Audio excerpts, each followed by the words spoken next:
Dear friends, I'm so grateful to have been given this opportunity to speak with you today, and I hope you are all feeling healthy and well. We find ourselves today during a very special time of year on the Jewish calendar. We are just a few days before the Yom Tif of Pesach, the holiday of Passover.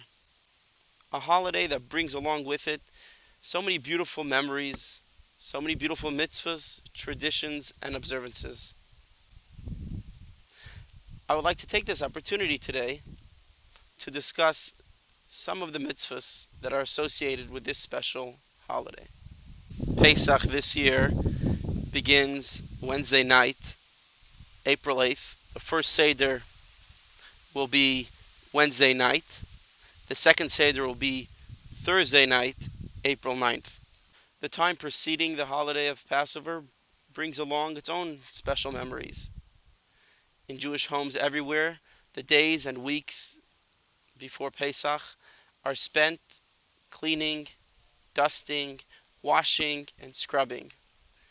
We clean our homes to make sure that we are clear of any chametz, because on Passover we are not allowed to have any chametz.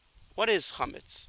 Chametz is any leavened bread that has risen. So that includes bread, it includes cakes, it includes cookies and crackers, things like that. And on Pesach we don't have any chametz. Instead, we have matzah.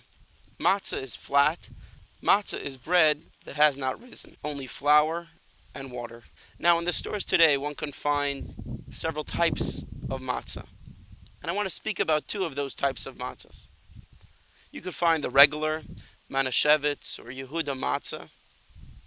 But then you could find a box that looks more like this, Shmura matzah.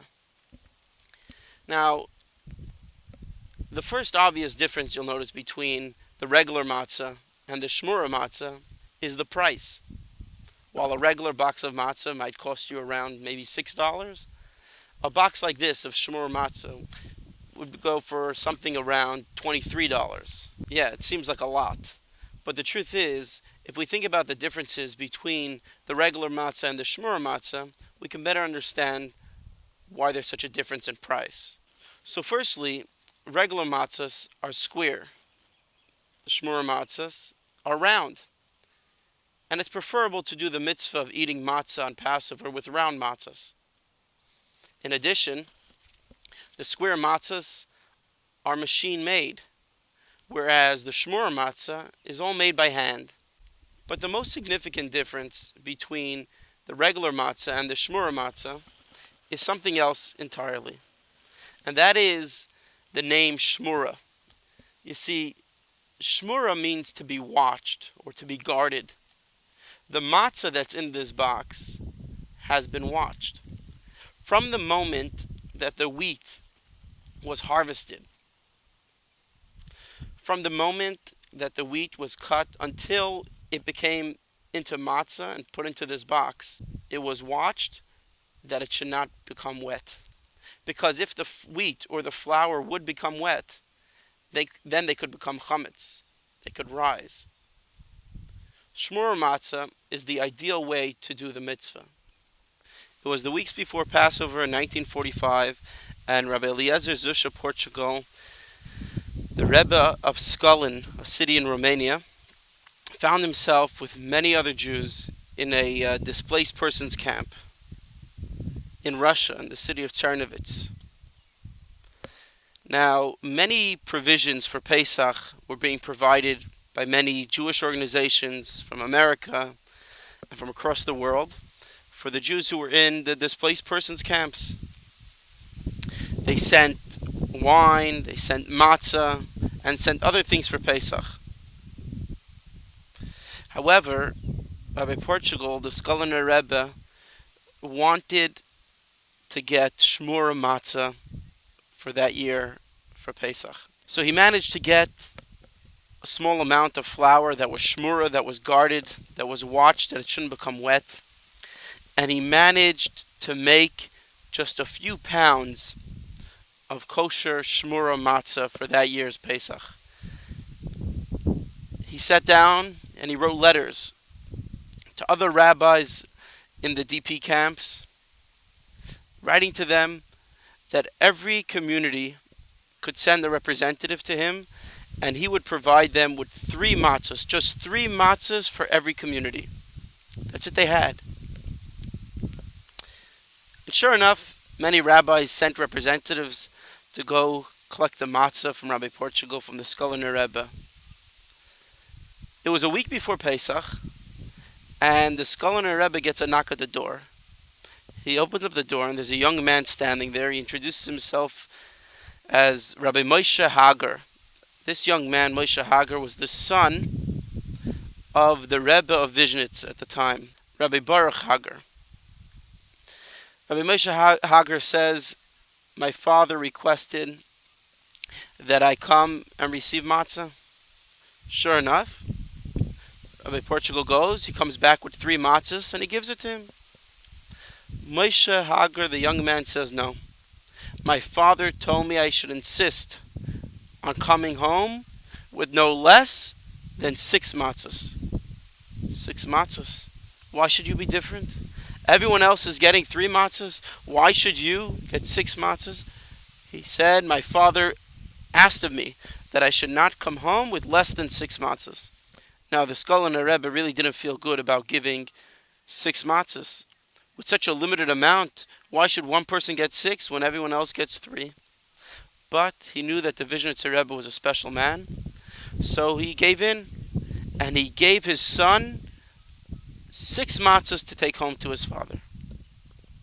Fast forward, it's the day before Pesach, Erev Pesach. That night is the Seder, and the Skolner Rebbe gets once again a knock at the door. He comes to the door, and who does he see? He sees it's the same young man, Moshe Hager, the son of the Rebbe of Vizhnitz.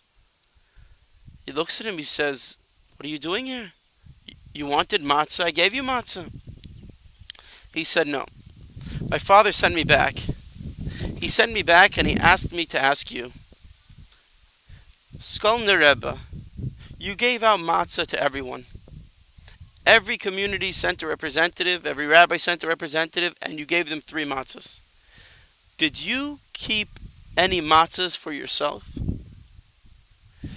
The Skolner Rebbe looks down, closes his eyes, and he says, how could I? How could I?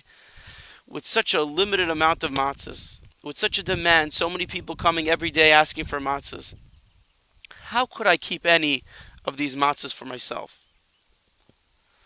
The young man, Rabbi Moshe Hager, smiles.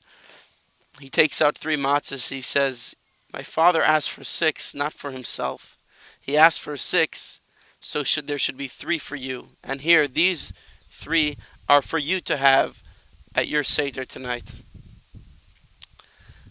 You see, chametz and matzah are not only 2 different types of foods. Chametz and matzah represent 2 different types of personalities. Chametz rises. Chametz is leavened. Chametz represents arrogance. Matzah is flat. Matzah represents humility. I once heard a beautiful story about the Rebbe of Belz. Now, as an introduction to the story, I want to say that even in Shmura Matzah, there are different levels.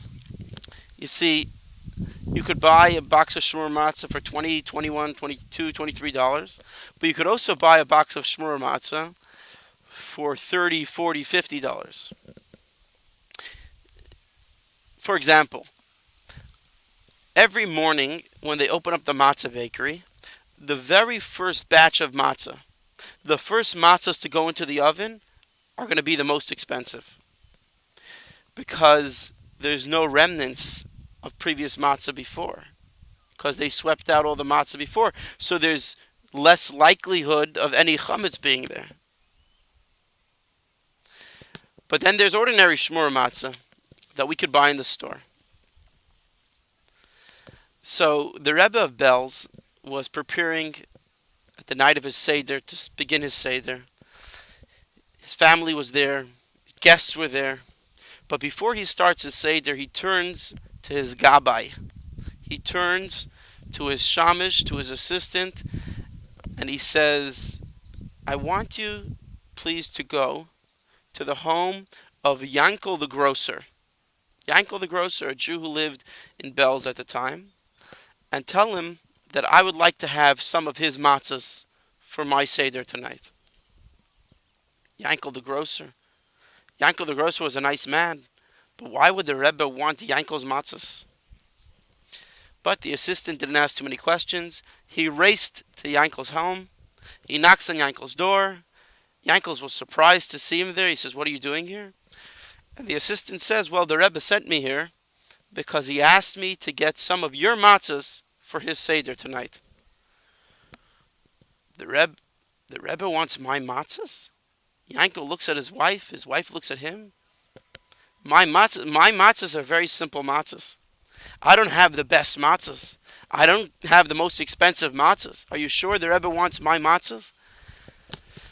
The assistant said, listen, Yankel the grocer, you're the man. The Rebbe asked me to come to you and get your matzahs. You want to bring it yourself to the Rebbe? You could do that. So Yankel takes some of his matzahs and he runs to the Rebbe's home. He comes to deliver some of his own matzahs to the Rebbe by hand.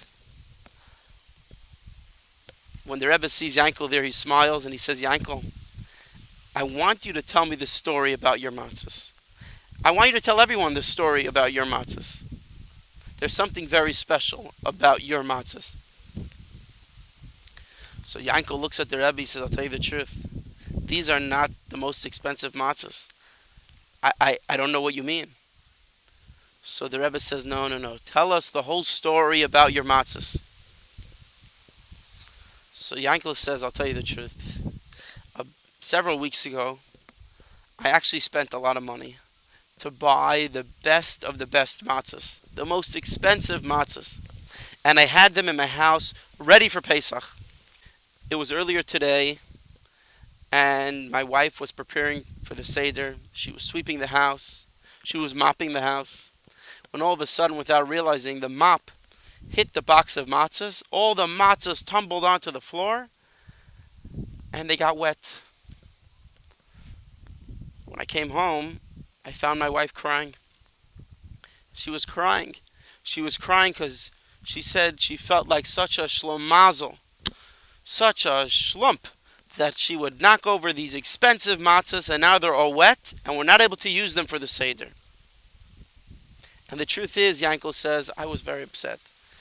I spent so much money on these matzahs to get the best of the best, and here they are, broken all over the floor. But I bit my lip. I didn't get angry. I didn't yell. I held myself back. I left the house. I went straight to the matzah bakery. When I came to the matzah bakery, they were about to close. And I asked them, do you have any matzahs to sell me? They said, well, we have some matzahs, but it's not the good matzahs that you bought before. It's not the expensive matzahs. We have simple, pashut, plain matzahs for you. And that's what I bought. I bought a few pounds of plain shmura matzah. And Rebbe, these are the matzahs that I'm giving you tonight. The Belzer Rebbe got up and smiled and he said, Yankel, that's why your matzahs are the best matzahs. Because your matzahs are coming from someone who didn't only get rid of chametz in his home, but he got rid of chametz in his heart.